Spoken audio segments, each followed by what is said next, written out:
E aí galera, tudo bom? Bem-vindos a Lumistech. Aqui quem fala é o Manny e eu moro no Canadá e trabalho para uma empresa canadense. Sejam bem-vindos a mais um de nossos vídeos. Hoje eu vou falar um pouquinho mais sobre a escalada de um QA, né? Quais são os processos que o QA tem que saber, quais são as tecnologias que um QA tem que entender para poder entrar no mercado de trabalho, seja ele um júnior, ou quais são também as tecnologias e os conhecimentos que um QA tem que saber para poder fazer o trabalho de virar um sênior, um pleno, certo? Então bora nessa que o vídeo tá bem legal. Vamos lá. Então, galera, como aqui vocês podem ver já na minha tela, eu preparei um fluxo de quais são os conceitos, o que um QA tem que entender para poder passar de nível, né? Vamos dizer assim, tá? Eu tentei colocar tudo em tópicos e eu vou tentar explicar cada um desses tópicos. Uma coisa importante que é legal vocês saberem, eu não vou entrar em detalhes por cada tópico. Se vocês tiverem interesse para algum desses tópicos que vocês acharem interessante, eu posso fazer um vídeo só sobre ele. Inclusive, só vocês deixarem nos comentários, que a gente lê todos os comentários, e diga aí o que vocês querem aprender. Aí a gente pode fazer um vídeo focado nessa área que vocês comentaram, ok? Então, perfeito, galera. Vamos lá. Então, eu tentei separar em tópicos, tá? Primeiro tópico que tem, eu vou falar todos os tópicos, depois eu vou entrando em detalhes, tá? Lembrando que tudo isso aqui são processos, né? São etapas que eu considero, como eu sendo um QA, eu considero que são importantes para você seguir. Ou até mesmo para você se considerar um QA júnior, pleno, sênior, ou um QA manual, um QA automatizador, né? E isso é totalmente minha opinião. Não significa necessariamente que uma pessoa que, por exemplo, tem parte disso não vai conseguir um emprego de sênior, tá? Porém, que eu vi, né, com a minha experiência, que eu tenho 8 anos de experiência, foi mais ou menos isso daqui que eu vou mostrar para vocês, tá? Então, isso é bem importante pontuar. Legal. Então, eu vou passar por cada um deles. Perfeito. Primeiro de todos, software testing. Uma coisa a mais, eu coloquei algumas coisas aqui que estão em inglês. Eu acho inglês é uma língua muito utilizada, tá, pessoal? Então é muito interessante que vocês já vão se acostumando com esses termozinhos. Caso vocês tenham alguma dúvida de algum dos termos, você pode deixar nos comentários. A gente vai responder você. E se vocês precisarem de qualquer auxílio, eu também vou estar ajudando vocês nos comentários em relação a isso também, ok? Então vamos lá. Ok. Software testing.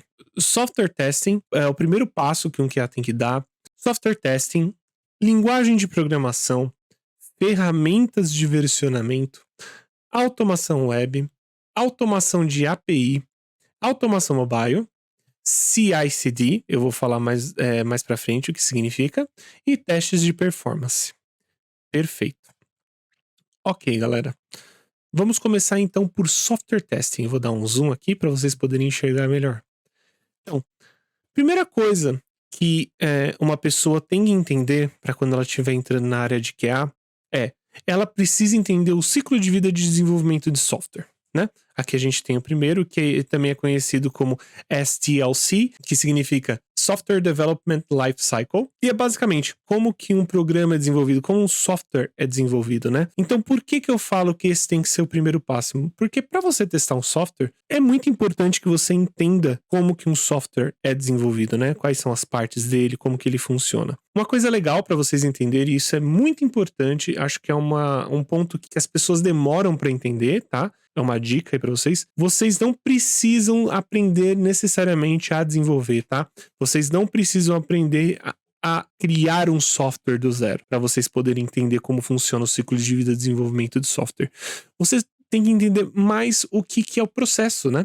Então, entender o processo, a parte teórica, é uma coisa que costuma ser um pouco mais rápido, né, do que você realmente aprender a desenvolver, e o que faz as pessoas se sentirem um pouco mais confortáveis. Então, quando você entrar nessa área, né, quando você começar a estudar nessa área, você não necessariamente precisa aprender a desenvolver logo de cara. Esses processos de desenvolvimento, eles, no começo, né, principalmente para teste manual, eles são mais importantes do que necessariamente codar, tá? Para um QA manual, né, para um QA que faz testes manuais somente, esse processo já ajuda muito ele a entender como que é desenvolvido e ele se achar no processo, né? Perfeito. Acho que a gente já abordou esse ponto. Segundo ponto é ciclo de vida de teste de software. Esse é também conhecido como STLC, de novo uma sigla em inglês, mas que significa Software Testing Life Cycle. Então, o que significa? Entender como é o processo de teste, né? Então, como que como que o teste funciona dentro de um projeto? Como que ele trabalha dentro de um projeto, certo? Como você trabalha com testes dentro desse projeto? E, novamente, isso é outro ponto que vocês, nesse bloco aqui que a gente tá vendo, né? Esse bloco cinza, nada deles você necessariamente vai precisar aprender a desenvolver. Com esse bloco, você já consegue trabalhar, né, entender como que funciona um ciclo de vida de um teste, né? Como você cria testes, como você trabalha com testes dentro de um projeto, e você já consegue trabalhar como um QA manual, né? Então, achando aí uma vaga que seja manual, é possível somente com esse bloco, né? Sem necessariamente saber desenvolvimento. E como eu disse, você pode começar também a trabalhar com testes e não necessariamente você precisa desenvolver. Então isso é bem chamativo para quem quer começar e às vezes tem aquele medinho de desenvolver, né? Que isso é bem normal, tá, pessoal? Beleza?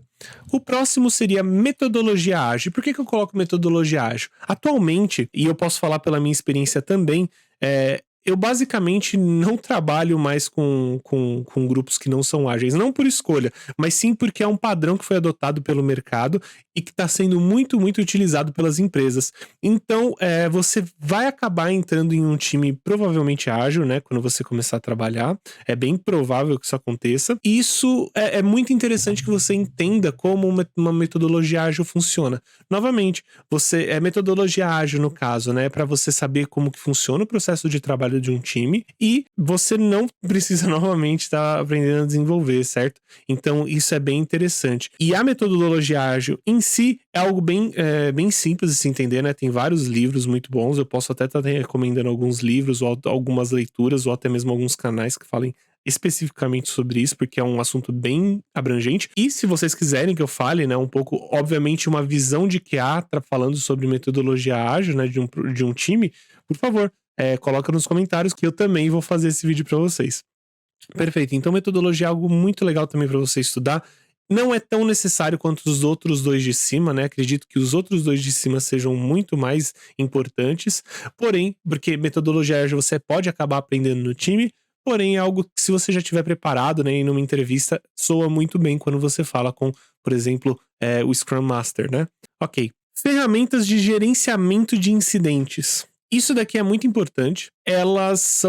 Essas ferramentas são conhecidas, existem várias ferramentas que fazem isso. Normalmente, as que eu mais trabalhei foi o Jira e o Trello. Elas são ferramentas que você cria tickets, né, ou incidentes. E o que são esses incidentes? São basicamente cartões que dizem, por exemplo, como que você deve desenvolver uma feature, ou por exemplo, você descreve como que tá um bug, né?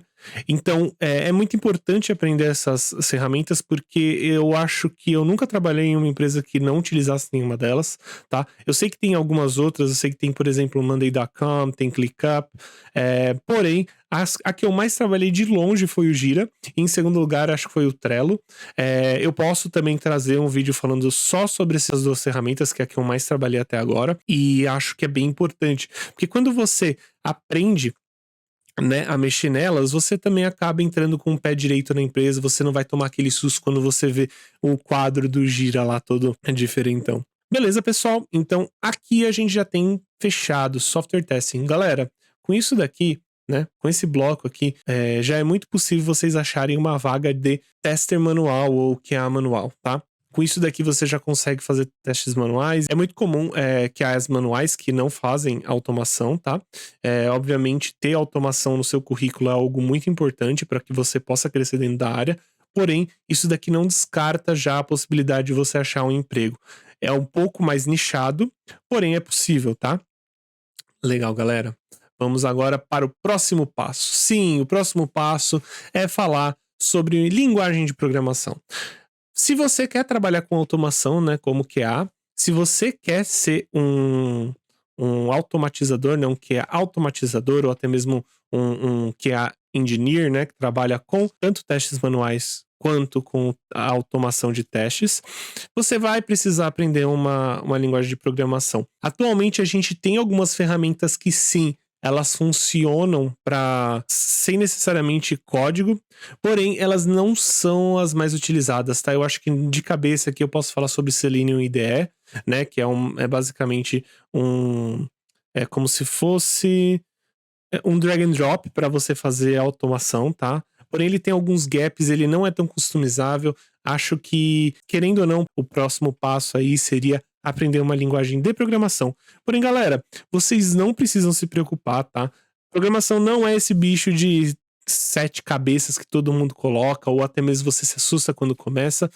E a verdade é que, para você poder trabalhar com automação, você precisa chegar num teto bem baixo perto do que seria o desenvolvimento, né? Desenvolvedores, normalmente, eles precisam ser especialistas ali no desenvolvimento com aquela linguagem. Porém, para você fazer uma automação básica, você não precisa. Porém, para você fazer uma automação básica, você não precisa ficar aprender necessariamente tudo sobre a linguagem, tá? E eu tô falando isso inicialmente, tá? Porém, você consegue fazer automações trabalhando com automação e sabendo um pouco, por exemplo, de JavaScript, ou um pouco de Ruby. Você não necessariamente precisa entender a linguagem da cabeça aos pés, ok? Então, eu separei algumas das linguagens, tá? Que são muito utilizadas atualmente por empresas para fazer automação em específico, tá? Essas daqui são linguagens também muito utilizadas para desenvolvimento de software, porém, essas linguagens que eu estou mostrando aqui, eu pensei mais na parte de automação, tá? Então, e eu também tentei pensar mais ou menos quais são as vagas que costumam vir. Beleza, pessoal. Primeiro eu coloquei JavaScript. Acredito que seja uma linguagem muito falada, talvez você já ouviu falar ou você até mesmo já trabalhou com ela. É uma linguagem muito versátil. Você hoje tem empresas que trabalham somente com JavaScript, então ele faz front-end, back-end, automação, mobile, faz tudo com JavaScript, tá? Então é bem possível, é uma linguagem extremamente versátil e, na minha opinião, eu gosto muito dela, eu gosto muito de trabalhar com JavaScript, acho que é uma das linguagens que eu tenho mais conhecimento atualmente, tá? E é uma das linguagens que mais tem vaga no mercado, tanto para desenvolvimento quanto para automação de testes, né, para QA. Então, acho que JavaScript é uma ótima pedida. Se você sabe JavaScript, você não fica desempregado de jeito nenhum. Ok? Próximo seria Ruby. Ruby também é uma das linguagens que eu mais utilizei. Inclusive, eu acho que Ruby e JavaScript são as linguagens que eu mais trabalhei, de longe. E ela também é uma linguagem muito versátil, muito fácil de aprender. E ela tem um ótimo nicho no mercado, né? Então, se você aprende Ruby, você acaba conseguindo trabalhar basicamente com automação, né? Você vai saber trabalhar com. Você vai poder trabalhar aí com Selenium, né? Você vai poder trabalhar aí com Appium. Isso também não descarta JavaScript. JavaScript também é a mesma coisa. Bem, é mais ou menos isso sobre o que eu tenho para falar sobre essa linguagem. Python, ótima linguagem também, muito fácil de aprender, uma comunidade incrível e também tem bastante mercado de Python aí, perfeito? Java, muita gente tem medo de Java, certo? Existem muitas vagas de Java para automação, tanto para automação quanto para desenvolvimento, tá? É uma linguagem extremamente poderosa. Acredito que ela não seja bem a queridinha do pessoal, porque ela é um pouquinho mais verbosa, talvez ela tenha uma curva de aprendizado um pouquinho maior, e acho que vai ser que também é. E também é uma linguagem muito boa para trabalhar com automação, tá? Tem muitas vagas com ela. E o problema dela mesmo seria um pouquinho sobre a curva de aprendizado, mas eu sei que quem trabalha com Java, inclusive eu já trabalhei com Java, mas quem realmente já trabalhou bastante tempo com Java, gosta muito de Java. Eu já trabalhei com Java, acho uma linguagem muito poderosa, talvez até poderosa demais para necessariamente trabalhar com automação, porém, é muito viável. E por último, mas não tão menos importante, C# também, que é uma linguagem que tem muita vaga aí. Você pode trabalhar com C# tanto para desenvolvimento de software quanto para automação, tá? Ela é extremamente poderosa também. Ela é muito comparável com Java, um pouquinho menos verbosa, talvez um pouco mais fácil de entender.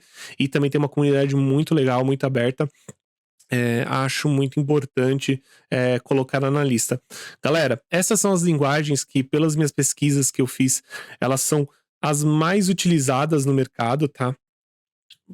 Focando, obviamente, em automação.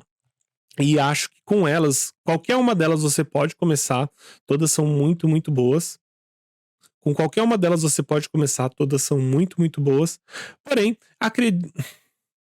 Porém, a gente vai focar mais em JavaScript. Obviamente, vamos ter outros vídeos que podemos focar em Ruby, Python, Java, C Sharp. Se vocês quiserem, inclusive, que eu foque em alguma automação ou algum tipo de teste que seja feito em alguma dessas linguagens, vocês podem dizer. Porém, JavaScript vai ser o nosso carro-chefe, e até porque é uma das linguagens também, uma linguagem muito fácil de aprender, e ela como eu já disse, ela tem qualquer tipo de empresas que absolutamente só usam JavaScript. Perfeito. Próximo passo. O próximo passo seria ferramentas de versionamento. E aí você me pergunta, Manny, mas por que você está colocando as ferramentas de versionamento antes da automação web se eu quero ser um automatizador, né? Se eu quero ser um QA que faz automação? Bom, primeiro, você tem que saber que o que é o Git, né? O Git é uma ferramenta de versionamento. Então, basicamente, você tá pegando o seu código e jogando ele na nuvem, certo? Isso é muito importante e ele vai te ajudar a versionar o seu código. Se vocês querem que eu faça um vídeo falando somente sobre Git, vocês podem deixar isso nos comentários que eu abordo Git e eu falo tudo que eu sei sobre Git para vocês, ok? Porém, o foco não é esse, mas por que ferramentas de versionamento antes da automação web? Ok, quando você finaliza uma automação, você precisa saber onde coloca ela. Ou, por exemplo, quando você finaliza um código, você precisa colocar ela em algum lugar. E esse lugar vai ser no Git, tá? Atualmente, nós temos os 3 principais, né? Redes que a gente usa para poder colocar nosso código, tá? Existem algumas outras e alguns outros métodos, porém esses são os mais utilizados de longe. Normalmente, se você não sabe Git e quer trabalhar com automação, vai ser um pouquinho difícil você conseguir encontrar um emprego que não utilize Git, tá? Então você vai ter que aprender de qualquer jeito, antes ou depois quando você entrar, tá? Os principais são, né, que a gente usa o GitHub, o Bitbucket e o GitLab. Todos os 3 funcionam muito similar, eles têm basicamente as mesmas ferramentas de versionamento, né? Eles utilizam, no final das contas, Git. E a única coisa que realmente vai mudar é mais a parte visual, tá? Os 3 têm, obviamente, algumas ferramentas diferentes. Eu sei que o GitLab ele tem sua própria ferramenta de CI, que a gente vai falar um pouquinho mais na frente o que é. Tem também o Git, também tem o GitHub Actions. O GitHub também tem o Git Copilot. Então é muito bom que vocês saibam que existem essas 3 redes. A mais utilizada é o GitHub, tá? Então, se você quiser começar e criar sua conta no GitHub, você já pode criar ou no Bitbucket ou no GitLab, tanto faz. Mas o GitHub é o mais utilizado aí entre as empresas, tá? Então, até mesmo pelos seus planos, que se eu não me engano é um pouco mais barato. Além disso, o GitHub te dá a flexibilidade de você criar projetos privados mesmo gratuitamente, tá? Eu não sei se o Bitbucket e o GitLab, eles necessariamente têm esse projeto privado, né? Para deixar como privado. Ok, legal, galera. Agora, o próximo tópico, acredito que seja o que vocês estavam esperando, né? É o de automação web. Perfeito. Automação web, a gente tem algumas ferramentas que são utilizadas, tá? Então, por exemplo, eu vou colocar aqui que são as que são mais utilizadas no mercado e as que são mais procuradas: a Selenium, Cypress, Nightwatch e Robot Framework. Elas não estão em sequência, tá? Elas não estão entre a mais utilizada para a menos utilizada, porém, eu sei que é muito mais fácil você encontrar empregos, principalmente com Selenium, Cypress e Robot Framework. Eu sei que Nightwatch também tem uns lugares, inclusive na empresa que eu trabalha com Nightwatch, mas não são tantas as empresas que trabalham com ela, eu quis colocar ela mais como menção. Ok? Perfeito. Então, agora sim, depois que você aprendeu o Git, né? Depois que você aprendeu a parte de ferramenta de versionamento, você vai poder trabalhar com automação web. E aí, com essas ferramentas, você já consegue fazer uma automação web, ou seja, um robô que faz como ele imita a usabilidade de um usuário na parte da UI, né, na interface do site ou do sistema, tá? Então você consegue criar login, você consegue mexer basicamente no site como se você fosse um usuário, obviamente um pouquinho mais rápido, né, que é um robô fazendo, porém isso já dá para fazer. Com Selenium, a gente já tem algumas linguagens que ele aceita, tá? Para você poder trabalhar. Então, por exemplo, lembra ali atrás... Então, por exemplo, lembra que atrás que eu falei sobre as linguagens? Então, Selenium aceita JavaScript, Ruby, Python, Java, C Sharp. Então, qualquer uma dessas aqui que você já trabalhar, você vai poder trabalhar com Selenium. Então, você basicamente já está coberto. O Selenium é uma ótima ferramenta, eu utilizei ele por anos. Eu realmente não tenho nada para reclamar sobre. Uma ferramenta hiper poderosa e é muito interessante aprender ela, tá? Legal. Falar um pouquinho agora de Cypress. Cypress, ela é especificamente para JavaScript. É uma ferramenta de automação incrível, poderosíssima, tem uma UI incrível, tem um time de desenvolvimento que trabalha com ela muito bom e eles também são super ativos na comunidade, tanto na comunidade de Cypress quanto até mesmo na comunidade de JavaScript. Então, acho muito legal. Eu comecei a trabalhar em 2019 com Cypress e eu, sinceramente, não acho que tenha uma ferramenta mais rápida de se fazer uma automação, tá? Eu posso estar errado, porém, é muito bom trabalhar, ela é muito fácil de achar coisas também na internet. E além disso, existe muito mercado para Cypress, tá? Então, se você trabalha com Cypress, você também vai conseguir um mercado muito bom aí de emprego para trabalhar com automação em Cypress. Nightwatch. Se eu não me engano, o Nightwatch é uma ferramenta que utiliza JavaScript, tá?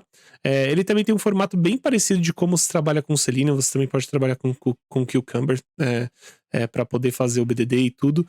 Porém, é utilizado somente com JavaScript. E também temos Robot Framework. Eu sei que é uma linguagem, eu sei que é um framework que está crescendo bastante ultimamente, tá? Tem uma comunidade muito legal também. E esse framework, ele pode ser utilizado com Python ou com Java, tanto faz.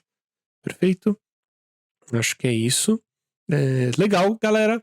A gente agora pode ir para o próximo tópico, que é automação de API. Ok. Antes de ir para o próximo tópico, o que eu quero falar? Com isso daqui que vocês estão vendo, tá? Automação com software testing, linguagem de programação, ferramentas de versionamento, automação web. Então, beleza, galera. A gente já passou aqui por 4 estudos, né, que você teria que fazer para se tornar um QA. Com isso daqui, você já consegue se tornar um QA engineer, né, que a gente chama, que trabalha com automação e com teste manual. Esse nome é meio genérico, tá? Tem alguns lugares que chamam engineer ou analyst, tanto faz. Porém, com esse cara aqui, você vai conseguir encontrar, né, trabalhos, obviamente é um nicho bem menor, mas você vai conseguir encontrar trabalhos que pagam entre 2 a 3 mil reais. E com um pouco mais de estudo, você já consegue achar empregos que vão estar contratando a partir de mais ou menos uns 4, 5 mil reais, tá? Obviamente, isso depende muito de onde você mora, tá? Eu tô vendo aqui uma média no Brasil, porém, isso deve ser mais ou menos isso, começar entre 4 e 5 mil reais, tá? Lembrando que se você for virando mais especialista, né, conforme a gente for subindo isso daqui, a gente consegue ter salários aí de 9, 12, 15, 20 mil reais, tá? Então, vamos lá, vamos continuar. Próximo passo, depois da automação web, acho que é importantíssimo, isso todo QA tem que saber, principalmente que se você sabe automação, para você aprender isso daqui 2 palitos, é automação de API. Automação de API você pode utilizar algumas ferramentas, tá? As mais utilizadas, inclusive até mesmo pelos desenvolvedores, para poder testar o seu... para você poder testar o seu back-end, né, sua API, é a utilização do Postman e do Insomnia. O Postman é muito legal porque você pode literalmente criar automação da API, tá? No caso do Insomnia, se eu não me engano, você não consegue fazer uma automação, mas no Postman você consegue fazer automação, e novamente utilizando JavaScript, ok? Então é por isso que eu gosto tanto de JavaScript e por isso que a gente vai mostrar aqui, porque ele é muito versátil. O Postman também utiliza ele para poder fazer automações. O Postman ele também é uma ferramenta muito, muito utilizada, né, para poder bater nas APIs. Se vocês quiserem um vídeo aí sobre Postman, como utilizar, como criar essas automações que eu estou mencionando, pode deixar aí nos comentários, a gente vai fazer um vídeo sobre isso. Porém, agora eu quero dar mais foco aqui no overview, tá? Então, Postman é uma ótima ferramenta. Insomnia também é uma ótima ferramenta para poder fazer esses testes, né? Mais manuais, não necessariamente a automação em si. HTT Party é uma lib, né? Ou melhor, uma gem que é utilizada para Ruby, que você consegue bater aí nos endpoints, né, da API, e é utilizada para poder fazer automação no back-end para poder fazer uma automação de API, uma automação de back-end, né? Perfeito, e é utilizado em Ruby, tá? HTT Party é uma gem, a gente chama de gems, né? As bibliotecas são chamadas de gem, e ela é uma biblioteca de Ruby, tá? Próximo, Supertest. Eu quis mencionar Supertest porque é uma ferramenta, né? É uma biblioteca que eu estou utilizando agora para as minhas automações back-end. Eu estou utilizando com Jest. É uma ferramenta muito legal, ela é bem simples, ela é bem fácil de ser usada, né? O Jest faz bastante coisa já, então o Supertest ele só vem aí mesmo para você poder estar batendo nos endpoints. É muito, muito fácil de usar. Eu também posso trazer um vídeo sobre isso. É uma stack bem legal, Jest com Supertest, tá? No caso, o Supertest é mais para automação de API. Então, acho legal poder fazer um vídeo sobre isso. Se vocês quiserem, também deixem nos comentários. Ou se você tem alguma pergunta sobre, eu tô trabalhando bastante com ele e eu posso responder essa pergunta. Até aí, galera, você já sabe muita coisa, automação de API já é algo muito legal, como se fosse um pingo no i aí que você realmente entende de desenvolvimento, que você entende de automação e sabe como o sistema funciona, sabe como testar um sistema por completo, tá? E aí agora eu acho que vamos falar sobre automação mobile, tá? Esse próximo passo aqui é muito legal, por quê? Porque se você já sabe fazer automação front-end e a de API, você vai fazer com muita mais facilidade uma automação mobile. A automação mobile ela é pouco diferente da web, né? E você consegue fazer aí com muita facilidade depois de ter aprendido a web, tá? Atualmente, as ferramentas que eu já utilizei e que eu sei que elas são as mais utilizadas, que são muito utilizadas no mercado, é Appium, né? Então, ou Appium, né? Como o pessoal costuma chamar. É uma ferramenta que é muito utilizada, você pode aí utilizar com JavaScript, com Ruby, com Java, tá? Ela é muito versátil, se não me engano com Python também, ela é extremamente versátil e ela é ótima para trabalhar aí com mobile, tá? Inclusive, se eu não me engano, é a mais utilizada mobile, perfeito? Eu quis deixar essa menção honrosa. Calabash também é uma ferramenta que foi criada para automação mobile pela Xamarin. Porém, eles deixaram de fazer suporte para ela, se não me engano, já tem uns 4, 5 anos. Eu deixei ela como menção honrosa. Atualmente, a Appium está disparada mais utilizada das ferramentas. Então, você não precisa se preocupar. A Appium é uma ótima linguagem, funciona com JavaScript, Ruby, Java, muito provavelmente também com Python.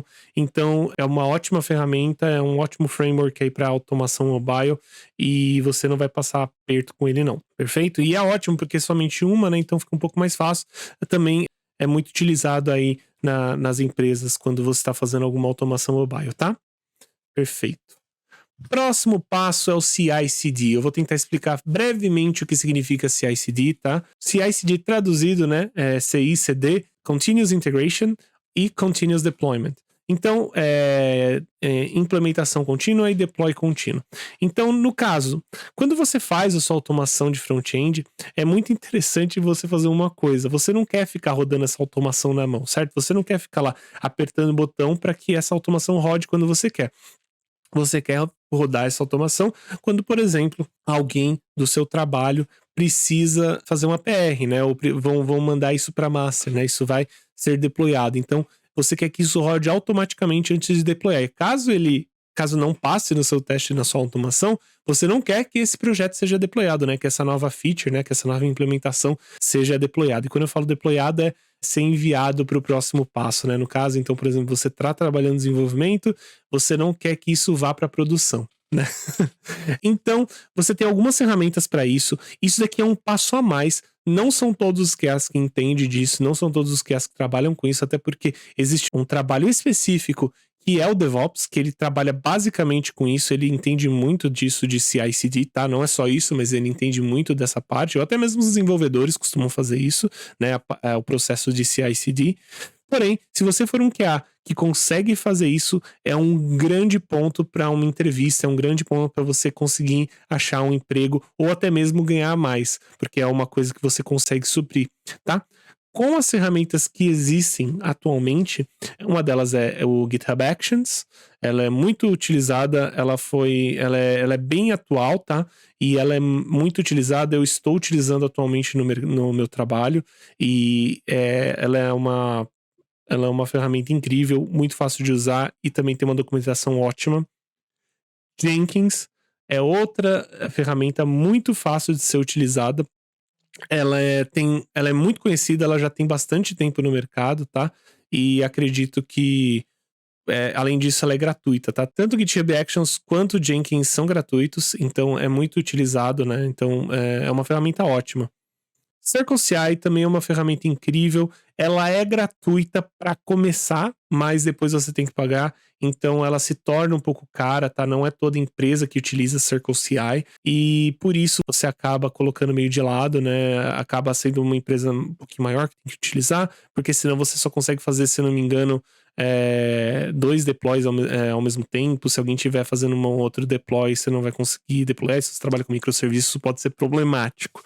Porém, é uma ótima ferramenta, muito fácil de ser utilizada, ela tem uma ótima documentação, um pouquinho salgada, porém é uma ótima ferramenta, ela é muito fácil de utilizar. Também temos o Travis, ele é um pouquinho mais velho, mas é bem utilizado também nas empresas. Acho que é legal essa menção, não é todo lugar que usa, porém também é muito interessante falar sobre ele porque ele foi muito utilizado e ele também é gratuito, tá? Deixa nos comentários aí se você quer que eu fale um pouco mais sobre elas, né? A gente pode estar trabalhando um pouquinho com GitHub Actions ou até mesmo com Jenkins, fazer um projetinho aí, algo que já esteja meio pronto para vocês verem como que funciona e quão fácil é, tá? As pessoas têm um pouco de medo de trabalhar com CI/CD, mas é realmente bem simples. As ferramentas são muito poderosas e você tem que fazer poucos passos para que ela funcione efetivamente. E por último, mas não menos importante, a gente tem testes de performance. Teste de performance é algo incrível, acho que é muito importante de você estar fazendo na sua empresa. Se você ainda não implementou, implemente. É muito poderoso e é muito simples de fazer, tá? Eu vou estar trazendo aqui alguns deles e aí vocês podem perguntar, a gente pode também trabalhar. Temos o JMeter. JMeter é uma ferramenta extremamente utilizada, ela é uma das mais antigas em relação a teste de performance mais utilizadas, tá? Se não me engano, ela é em Java. É muito forte, tem bastante no mercado. Eu não vou falar tanto dela porque eu realmente não tenho muito conhecimento de JMeter, porém é uma ferramenta muito boa e muito legal de se trabalhar. Q6, que é ou K6, né? Que também é uma ferramenta de teste de performance. Ela é incrível, ela é em JavaScript, ela é uma das ferramentas que eu já trabalhei, né, que eu já consegui implementar até mesmo no meu trabalho atual. Muito fácil de implementar, ela é bem parecida com todas as outras formas de escritas que a gente tem aí na parte de teste do JavaScript. Então é muito legal. Se vocês quiserem, eu posso trazer um vídeo só sobre K6, a gente faz aí uns testes com K6. Eu também trouxe Low Cost, que é uma ferramenta de teste de performance em Python. Ela é uma ferramenta muito, muito importante, muito poderosa. Acredito que ela esteja aí parecida com o K6, mas se eu não me engano, Low Cost, ele tem algumas outras coisas, até mesmo de análise, né, ali da ferramenta, e se eu não me engano é pago. E por último, mas não menos importante, LoadRunner também é uma das ferramentas de teste de performance muito utilizada, tá? Ela é paga, então é bem legal, eu deixei ela mais como menção honrosa aqui, porque eu nunca trabalhei com ela. Eu sei que ela tem toda uma parte de verificação de dados, né? De dados de performance dos seus sistemas. Ela é muito legal. Porém, eu nunca trabalhei com ela, tá? Se vocês acharem interessante a gente tentar trazer aqui, podemos trazer também. Galera, então é isso que eu tinha pra falar pra vocês. Eu acho legal, então vamos dividir aqui, ó, por exemplo, esse daqui a gente pode colocar que esse, vamos, espera aí. Então eu vou tentar dividir mais ou menos aqui o que eu considero ser importante para você aprender como um, um QA, né? Qual é o mais importante para você pelo menos iniciar. Primeiro esse daqui, caso você queira trabalhar com somente manual, isso daqui você tem que saber de salteado, tá? A gente vai trazer vídeo sobre isso, mas isso daqui é mais focado para um QA manual, tá? Para um QA no manual poder crescer, isso daqui é extremamente importante, tá? Acho que isso daqui é o foco, tá? É totalmente voltado aí, não tem automação, é, não tem linguagem de programação, não tem nada. Você vai basicamente entender como funciona o processo, fazer os testes, tá? Perfeito. Em segundo, temos aqui esses quatro. Esses daqui. E você já pode ser considerado um QA analyst, tá? Galera, só quero que vocês entendam. Isso daqui não necessariamente é um nome correto, tá? Para o que você faz. Às vezes você não saiba, por exemplo, automação de API, você é considerado um QA engineer, tá? Eu já abordei sobre isso em outro vídeo, se você quiser dar uma conferida, mas é mais uma questão de só para eu poder trazer para vocês, tá? Aqui mais ou menos o que é legal. E esse cara aqui, QA analyst, ele começa ganhando aí a partir de R$ 4.000 e trabalhando só com isso, provavelmente você consegue chegar até uns 12 mil. E, por último, não menos importante, mas eu considero isso daqui perks, tá? Isso daqui é legal para caso você queira se especializar, queira ser um QA de alto nível, tá? Que trabalha com basicamente tudo que você pode trabalhar aí. Você vai trazer esses 3 outros pontos, tá? No caso do teste de performance, nem tanto, tá? Não são todos os QAs que fazem teste de performance ou sabem fazer teste de performance, mas é muito importante que você tenha isso em mente, tá, galera? Esses são os 3 níveis que eu considero. Eu acredito que uma pessoa que esteja muito bem intencionada, queira realmente aprender e dar o seu melhor, ela consegue passar desde o software testing até a automação de API em uns 6 meses. Ela, obviamente, né, trabalhando com muito foco, com muito desempenho, ela consegue chegar nesse nível, tá? Ela consegue arranjar até mesmo um emprego. Obviamente, experiência é muito importante, porém, o que é importante nessa área é realmente entender e saber fazer. E você consegue aprender isso na internet. Aqui na Lumistech a gente vai trazer vídeos sobre todos esses assuntos, tá? Extremamente focados e que a gente vai tentar fazer com que seja o mais fácil possível de vocês entenderem. Então, galera, é isso. Eu espero que vocês tenham gostado, tá? Se vocês tiverem perguntas, comentários, se eu falei alguma coisa errada também, tá? Eu não sou o dono da verdade e eu tô aqui pra mostrar isso, né? Que você não precisa ser uma pessoa que acerta em tudo pra poder ser um QA ou ser um QA considerado de sucesso, né?